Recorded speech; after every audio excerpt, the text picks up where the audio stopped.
Welcome to the marvelous land of Oz.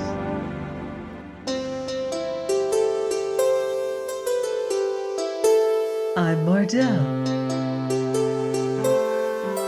reading The Road to Oz by L. Frank Baum.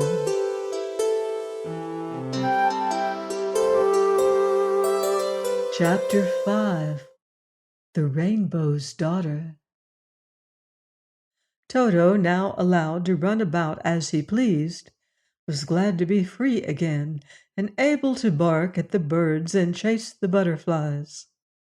The country around them was charming, yet in the pretty fields of wildflowers and groves of leafy trees were no houses whatever, or sign of any inhabitants.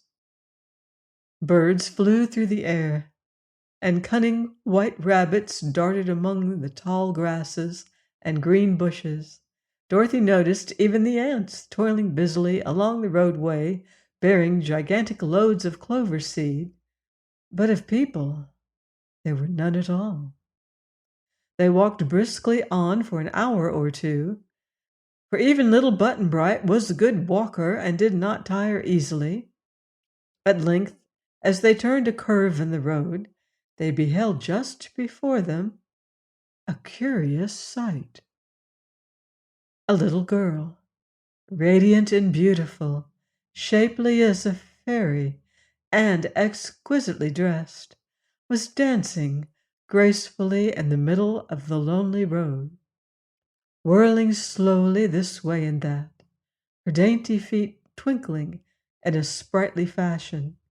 She was clad in flowing, fluffy robes of soft material that reminded Dorothy of woven cobwebs, only it was colored in soft tintings of violet, rose, topaz, olive, azure, and white, mingled together most harmoniously in stripes, which melted one into the other with soft blendings. Her hair was like spun gold, and floated around her in a cloud, no strand being fastened or confined by either pin or ornament or ribbon. Filled with wonder and admiration, our friends approached and stood watching this fascinating dance. The girl was no taller than Dorothy, although more slender, nor did she seem any older than our little heroine. Suddenly she paused and abandoned the dance, as if for the first time observing the presence of strangers. As she faced them, shy as a frightened fawn, poised upon one foot as if to fly the next instant, Dorothy was astonished to see tears flowing from her violet eyes and trickling down her lovely rose-hued cheeks.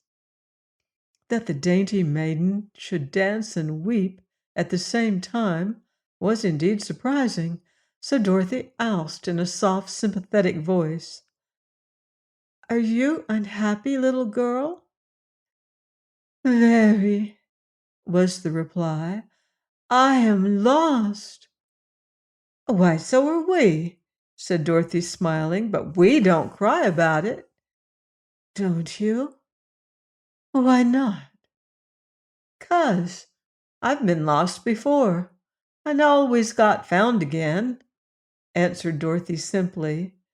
"But I've never been lost before," murmured the dainty maiden, "and I'm worried and afraid."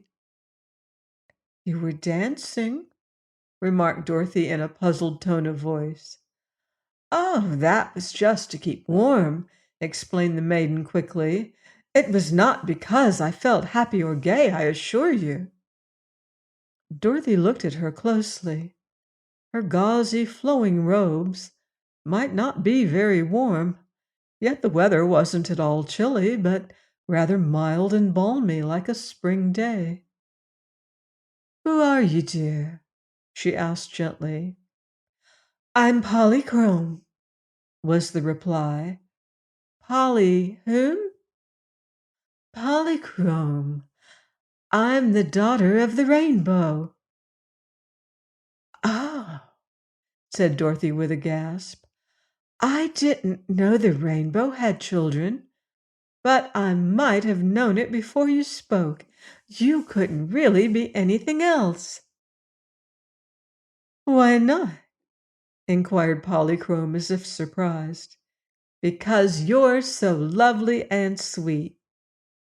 The little maiden smiled through her tears, came up to Dorothy, and placed her slender fingers in the Kansas girl's chubby hand.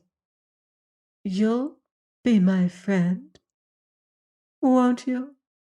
she said pleadingly. "Of course." "And what is your name?" "I'm Dorothy, and this is my friend Shaggy Man, who owns the Love Magnet, and this is Button Bright, only you don't see him as he really is because the Fox King carelessly changed his head into a fox head. But the real Button Bright is good to look at, and I hope to get him changed back to himself sometime." The Rainbow's Daughter nodded cheerfully, no longer afraid of her new companions. "But who is this?" she asked, pointing to Toto, who was sitting before her, wagging his tail in the most friendly manner, and admiring the pretty maid with his bright eyes. "Is this also some enchanted person?" "Oh, no, Polly. I may call you Polly, mayn't I? Your whole name's awful hard to say." "Call me Polly if you wish, Dorothy." "Well, Polly, Toto's just a dog, but he has more sense than Button Bright, to tell the truth, and I'm very fond of him." "So am I," said Polychrome, bending gracefully to pat Toto's head. "But how did the Rainbow's Daughter ever get on this lonely road and become lost?" asked the Shaggy Man, who had listened wonderingly to all this. "Why, my father stretched his rainbow over here this morning, so that one end of it touched this road," was the reply. "And I was dancing upon the pretty rays, as I love to do, and never noticed I was getting too far over the bend in the circle.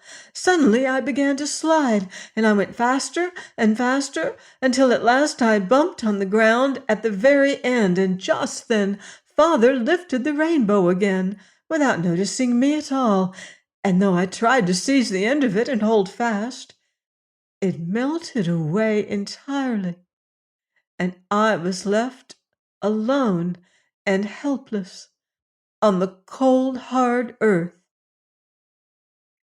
"It doesn't seem cold to me, Polly," said Dorothy, "but perhaps you're not warmly dressed."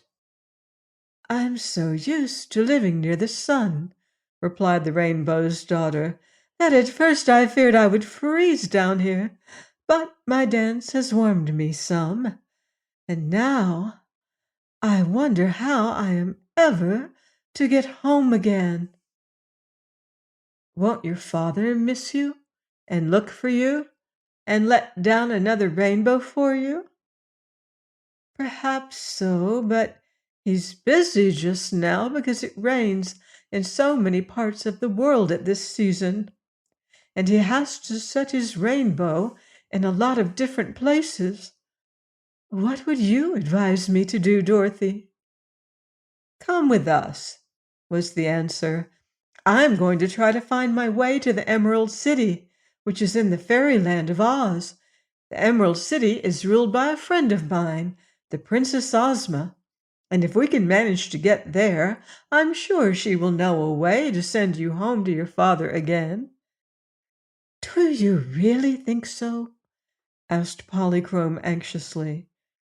"I'm pretty sure." "Then I'll go with you," said the little maid, "for travel will help keep me warm, and father can find me in one part of the world as well as another, if he gets time to look for me." "Come along, then," said the Shaggy Man cheerfully. and they started on once more. Polly walked beside Dorothy a while, holding her new friend's hand as if she feared to let it go, but her nature seemed as light and buoyant as her fleecy robes, for suddenly she darted ahead and whirled round in a giddy dance. Then she tripped back to them with sparkling eyes and smiling cheeks, having regained her usual happy mood and forgotten all her worry about being lost. They found her a charming companion, and her dancing and laughter, for she laughed at times like the tinkling of a silver bell, did much to enliven their journey and keep them contented. Please join me next time for more magical adventure here on the marvelous land of Oz. Goodbye for now. See you in Oz.